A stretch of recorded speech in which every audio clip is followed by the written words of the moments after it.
មុននឹងចាប់ផ្ដើមនាងខ្ញុំសូមជម្រាបសួរដល់អ្នកគ្រូនាងខ្ញុំមកពីថ្នាក់ខមួយតំណាងឲ្យក្រុមទី4ដោយថ្ងៃនេះលើកយកប្រធានបទមួយមកធ្វើការពិសោធន៍ហើយចំពោះក្រុមនាងខ្ញុំ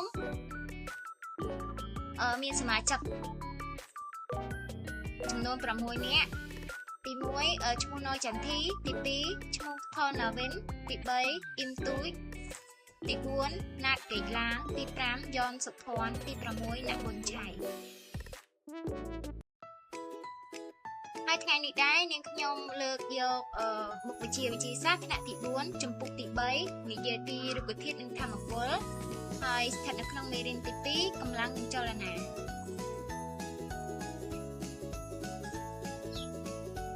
ចាអញ្ចឹងចំណុចទី1គឺនិយាយពីប្រភពផ្ដល់កម្លាំង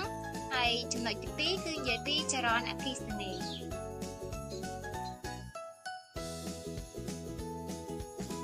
ហើយថ្ងៃនេះដែរក្រុមនាងខ្ញុំលើកយកប្រធានបទមួយដែលមានចំណងជើងថាកម្លាំងនិងចលនាយកមកធ្វើការពិសោធន៍នៅមុខវិជ្ជាវិធីបង្រៀនវិទ្យាសាស្ត្រដល់អ្នកគ្រូនិងដូចជាលោកគ្រូអ្នកគ្រូដែលជាមិត្តរួមថ្នាក់ទាំងអស់គ្នាចឹងមុននឹងយើងឈានចូលដំណើរការពិសោធន៍ក្រុមពួកយើងមានសំណួរចំនួន1គឺតើចរន្តអគ្គិសនីជាកម្លាំងដូចម្ដេចហើយសំទោសដោយសារជានេះខ្ញុំច្រឡំដាក់ស្អាមភ្លេចលុបហើយបន្តទៀតហើយចំពោះសម្ភារៈពិសោធន៍គឺក្រុមនេះខ្ញុំយកសម្ភារៈដែលងាយក្នុងការរកដូចជាកង្ហារម៉ាស៊ីនអ៊ុតនិងព្រីភ្លើងហើយចំពោះដំណើរការពិសោធន៍សូមលោកគ្រូអ្នកគ្រូទាំងអស់គ្នាទស្សនាវីដេអូដែលជាមិត្តរួមក្រុមរបស់នាងខ្ញុំគាត់បានថតវីដេអូហើយសូមរីករាយក្នុងការស្ដាប់ដោយយកចិត្តទុកដាក់ហើយបើមានកំហុសឆ្គងផងណាសូមអធិស្ឋានផង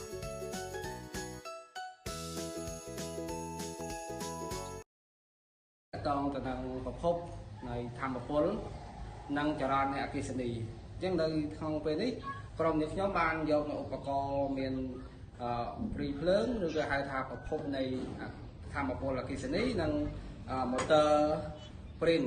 ឬក៏ម៉ូទ័រអ៊ុតឯកសារហើយនិងកង្ហារអញ្ចឹងម៉ូទ័រនិងឧបករណ៍និងកង្ហារនេះជាឧបករណ៍ឬក៏សម្ភារៈដែលវាត្រូវការអគ្គិសនីទើបអាចដំណើរការបានអញ្ចឹងនៅពេលដែលយើងពិសោធន៍ដឹងថាតើឧបករណ៍នេះវាអាចធ្វើចលនាឬក៏អាច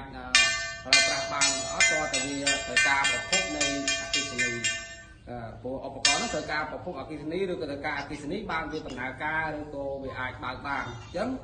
ជាដំបូងយើងត្រូវមានចរន្តភ្លើងឬក៏អគ្គិសនីគឺប្រភពអគ្គិសនីសិនគឺយើងឃើញស្រាប់ដូចជាពេលនេះគឺមានព្រីភ្លើងប៉ុន្តែព្រីភ្លើងគឺអគ្គិសនីហើយយើងតពីភ្លើងធំមកពីប្រភពអគ្គិសនីអញ្ចឹងដើម្បីឲ្យឧបករណ៍ពីរនេះវាដំណើរការបានឧទាហរណ៍ថាយើងប្រើឧបករណ៍ឆ្នាំងអ៊ុតឬក៏ម៉ាស៊ីនអ៊ុតกระดาษនេះដើម្បីឲ្យឆ្នាំងអ៊ុតនេះដំណើរការបានយើងត្រូវយកចរន្តនៃអគ្គិសនីគឺខ្សែភ្លើងសម្រាប់ធ្វើឲ្យវាឆ្លងចរន្តទៅឲ្យវាប្រើការនេះយើងយកខ្សែរបស់ឬក៏ដុយនៃឧបករណ៍នោះមកដោតជាមួយនឹងប្រភពនៃអគ្គិសនីគឺព្រីភ្លើងនេះយើងដើរទៅគឺប្រភពភ្លើងនៃចេញពីប្រភពភ្លើងនេះមកវាដំណើរការតាមខ្សែនេះទៅធ្វើឲ្យឧបករណ៍ហ្នឹងអាចដំណើរការបាននេះគឺដូចជាឃើញដំបូងវាអត់មានភ្លើងចរន្តចូលដល់ពេលដែលយើងបើកទៅវាមានភ្លើងអត់ចូលហ្នឹងវាអាចដំណើរការបានហ្នឹងទៅលើឧបករណ៍ម៉ូទ័រអ៊ុតហើយមួយទៀតទៅលើកង្ហារក៏ដូចគ្នាដែរជាឧបករណ៍មួយដែលត្រូវការកម្លាំងអគ្គិសនីសម្រាប់ឲ្យវាដំណើរការបានបើអត់មានកម្លាំងអគ្គិសនីទេកង្ហារនេះមិនអាចដំណើរការបានទេអញ្ចឹងដើម្បីឲ្យកង្ហារនេះដំណើរការបានទី1គឺយើងយកដោយកង្ហារឬក៏ហៅថាចរន្តនៃអគ្គិសនីពីខ្សែភ្លើងរបស់វាហ្នឹងមកដោតចូលទៅក្នុងប្រភពនៃ កម្លាំងអគ្គិសនីឬក៏ហៅថាព្រីភ្លើងព្រោះនៅក្នុងនោះជាកម្លាំងអគ្គិសនីមកពីដុំវ៉ាក់របស់វាមកនៅក្នុងទៅពេលយើងដោតចូលទៅគឺចរន្តភ្លើងរត់ជីពីប្រភពអគ្គិសនីនេះវារត់តាមខ្សែទៅគេចូលទៅក្នុងឧបករណ៍បង្ហាញអញ្ចឹងដល់ពេលណាដែលយើងចង់បើក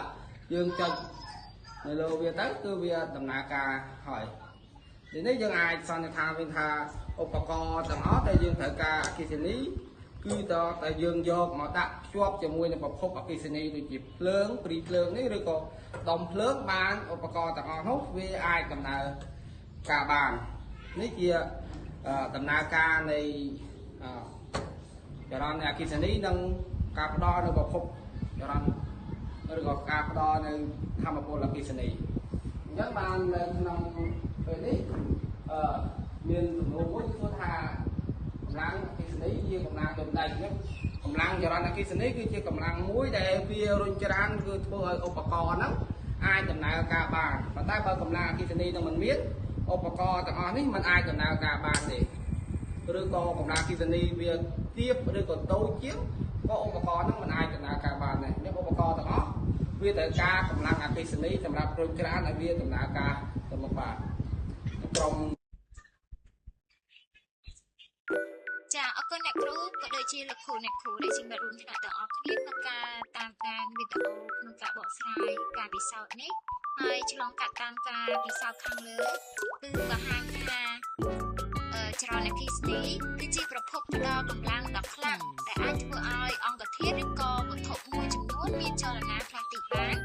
ហើយប្រភពនៃកម្លាំងនីមួយៗគឺបានផ្ដល់នូវផលប្រយោជន៍ខុសៗគ្នាជាក់ស្ដែងដូចលោកគ្រូដែលបានលើកយកកង្ហារនិងម៉ាស៊ីនអ៊ុតយកមកបង្ហាញខាងលើតាមរយៈវីដេអូគឺបើសិនបើ